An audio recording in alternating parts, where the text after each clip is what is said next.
Berikut ini cara untuk memulai program atau software 3ds Max. Yang saya gunakan adalah 3ds Max 2013. Nah, ini di sebelah kanan ini ada objek untuk membuat benda dasar dari 3ds Max ini ya. Modeling ada di sini. Kemudian di sini adalah layar perspektif atau monitor untuk melihat secara perspektif. Di sebelah sini untuk melihat secara front atau tampak depan. Yang sebelah sini tampak atas atau top. Sebelah sini tampak kiri. Kita bisa menggunakan keempat-empatnya atau hanya menggunakan salah satu saja. Di sini saya coba gunakan bagaimana tampak dari berbagai macam view dengan satu benda. Di sini kita coba. Ini adalah box.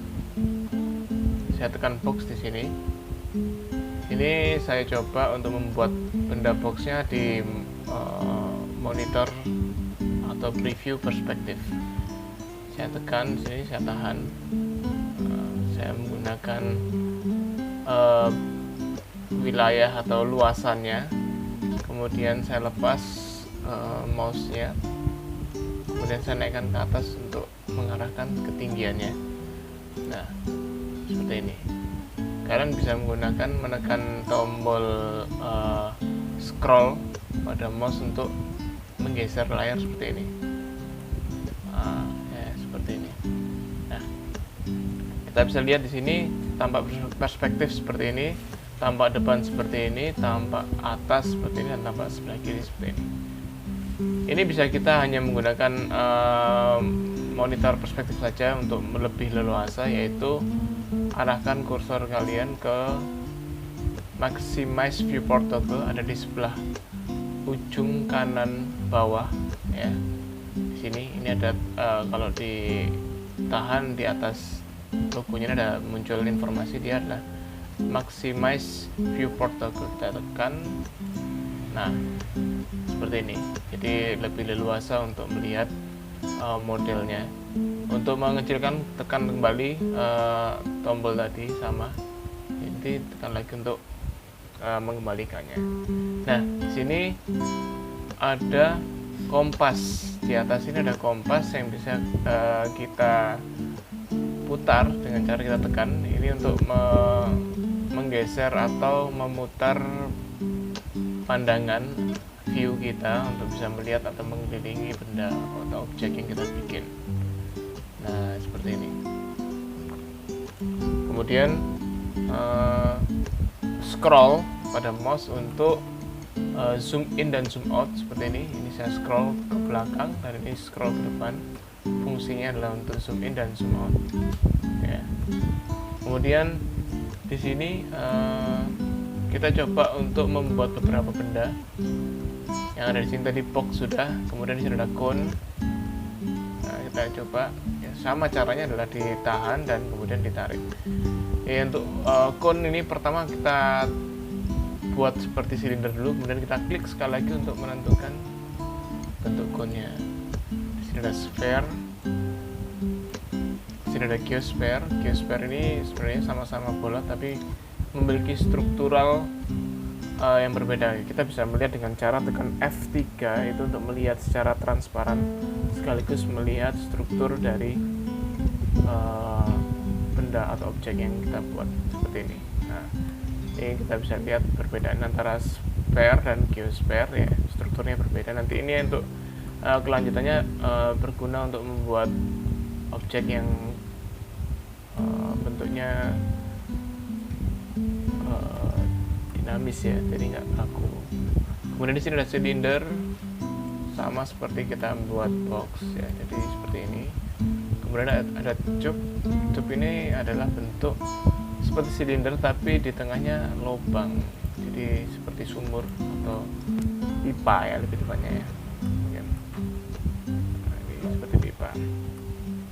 Nah, ini saya menggerakkan tanpa menekan kompas. Ini adalah ada caranya, yaitu kalian tahan ALT, kemudian tekan scroll, ditekan scrollnya, diklik ya, bukan diputar tapi diklik. Jadi dia tahan Alt, kemudian kita klik scrollnya bersamaan, kemudian gerakkan mouse-nya untuk memutar. Ini adalah shortcut supaya kita lebih leluasa tanpa harus menggerakkan kompas di sini. Nah, ini bisa kalian coba bendanya. Ada torus. Torus ini adalah bentuk seperti donat. Kalau di bahasa tekniknya adalah torus. Ya, kemudian di sini ada piramid. Nah, ini piramid. Kemudian di sini ada plane. Plane ini adalah bukan pesawat tapi dia adalah alas ya, alas sangat datar. Nah, plane ini datar. Kemudian teapot sini memang benar-benar dia adalah teapot. Nah, seperti ini. Oke.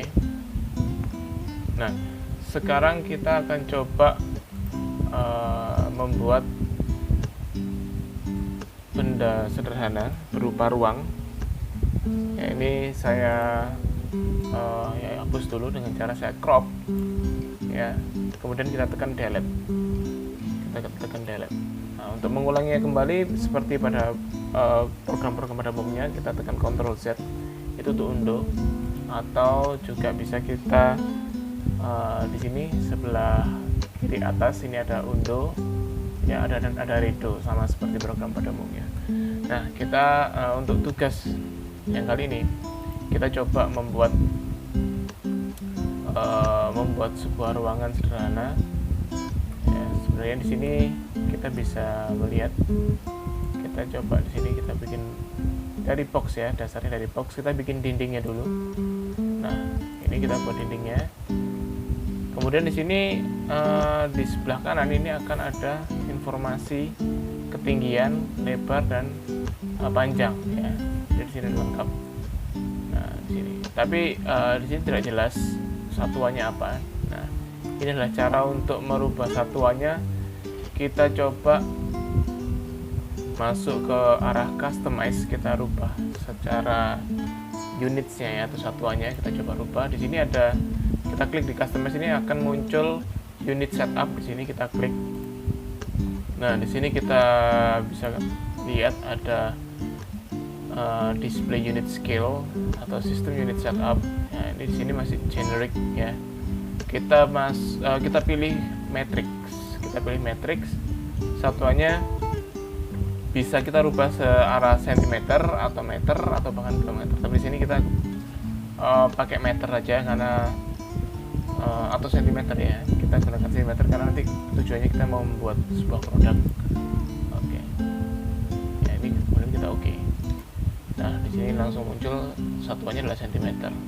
Jadi kalau misalnya membuat tinggi sebuah dinding itu sekitar 2 meter, berarti kita harus ketikkan 200 meter.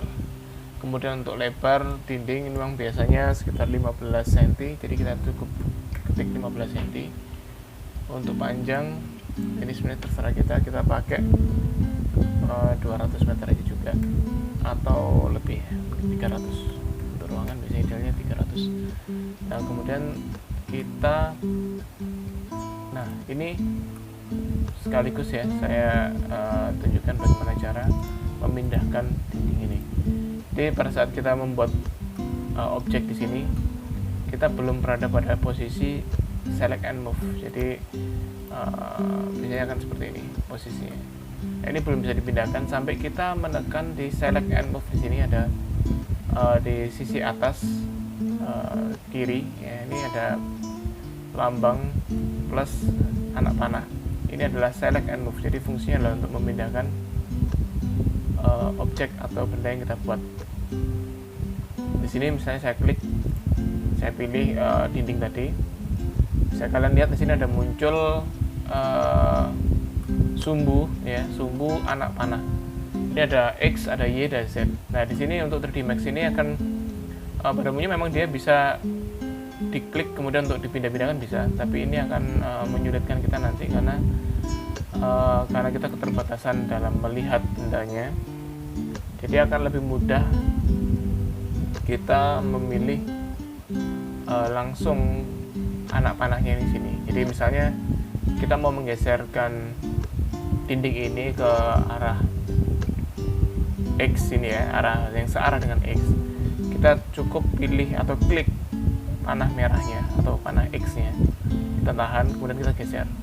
Otomatis seperti ini dia tidak akan pernah bisa bergeser ke arah yang lain selain ke arah X atau ke arah yang searah dengan panah merah. Begitu juga dengan arah yang lainnya seperti Y. Ini juga begitu. Jadi dia tidak akan bergeser ke arah lainnya begitu kita klik yang arah panah hijau atau panah Y. Ya. Kemudian ini ada panah biru juga untuk menggerakkan menggerakkan benda ini ke arah atas atau ke bawah ya. Seperti ini. Nah, oke. Nah, di sini kita lanjutkan lagi. Kita akan membuat dinding satunya lagi, tapi kita di sini tidak perlu membuat satu lagi, tapi cukup mengcopy paste atau menduplikat benda yang sudah siap kita bikin ini. Caranya kita cukup menekan Ctrl V. Kalau pada software atau program lainnya mungkin kita perlu Ctrl C untuk copy, kemudian Ctrl V untuk paste. Nah, di sini kita hanya menggunakan Ctrl V saja ya, Ctrl V. Jadi cukup tekan Ctrl V. Nah, ini nanti akan muncul perintah seperti ini. Ada tulisan clone option. Kita pilih copy. Nah, kita pilih yang copy. Kemudian OK, ya, kita OK. Nah, di sini memang tidak terlihat bendanya menjadi dua, tapi kita cukup geser ke arah tempat dimana kita mau meletakkan duplikatnya. Nah, seperti ini. Ya, otomatis menjadi dua. Kemudian saya putar layarnya. Nah, saya perlu satu dinding lagi di sebelah sini.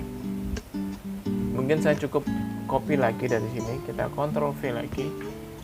Oke, kemudian saya geser. Nah, di sini saya hanya cukup ingin mengubah arahnya menjadi 90 derajat. Ya, ini saya pilih perintah baru, yaitu sebelahnya select and move. Ini ada select and rotate. Kita pilih select and rotate. Nah, di sini muncul kalau tadi muncul anak panah ya, kalau ini ada bentuk globe ya, bentuk globe yang bisa kita putar di sini sesuai dengan arah yang kita inginkan. Misalnya dia mau kita putar ke arah searah dengan dinding ini ya, kita putar, kita klik di bagian garis ini ya, garis kuning ini, kita klik. Nah, ini untuk memutar. Nah, di sini permasalahan yang muncul adalah dia tidak bisa tepat 90 derajat. Kalau kita mencoba mencarikannya, mencari pas 90 derajat ini agak susah. Ini ada solusinya sebenarnya ya. Kita ulang lagi. Di sini ada angle snap toggle ya. Angle snap toggle ini kalau kita aktifkan, otomatis ketika kita memutar sebuah benda ini akan memiliki sudut derajat yang pasti seperti ini. Nah, ini jadi kita tidak susah-susah untuk mengaturkannya. Kita arahkan sampai 90 derajat seperti ini. Oke, nah sekarang kita tinggal atur untuk supaya dinding ini bisa pas, tidak overlap seperti ini. Jadi saya arahkan ke sini, kemudian saya atur, saya geser ya. Jadi saya geser ke kanan, dan yang seperti ini juga saya geser ke sebelah kiri. Nah, kemudian saya akan atur lantainya di sini ada plane. Nah, ini kita bisa atur juga kelebarannya ya, panjang dan lebarnya berapa. Dan di sini saya cukup langsung arahkan dari sini ke ujung sini ya. Jadi dari ujung ke ujung dinding itu akan memudahkan. Jadi cukup seperti ini. Nah, ini adalah step 1 untuk membuat ruangan. Ya, saya harap kalian bisa mencoba untuk membuat seperti ini dinding dan lantai. Ini adalah basic pertama. Jadi nanti berikutnya di video berikutnya kita akan coba membuat beberapa peralatan yang bisa mengisi ruangan ini seperti meja, mungkin juga lemari atau kursi ya, tapi mungkin meja dulu yang lebih sederhana. Oke, ya silakan mencoba.